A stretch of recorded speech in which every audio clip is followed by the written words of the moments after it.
ay dito, shoulder, single dumbbell. Guys, ang gagawin ko ngayon dyan ay shoulder dumbbell, single dumbbell po yan.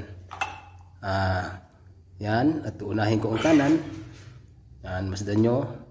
At namimilip ako dyan sa hirap, pinipilit ko na lang siya. Yan, yun po. Sumasayaw ang katawan ko dahil sa tigat ng dumbbell na yan.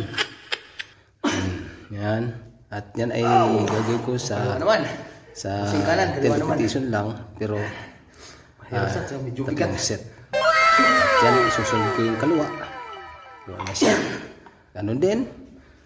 3 set at 10 repetition lang ang ginawa ko dahil sa mabigat siya. Ito. At bahala kayo, correct. Comment na lang kayo sa baba pagka nakitaan nyo ng hindi ayos. Para ho may tama ang aking ginagawa. Maraming salamat po. Bye bye sa panonood.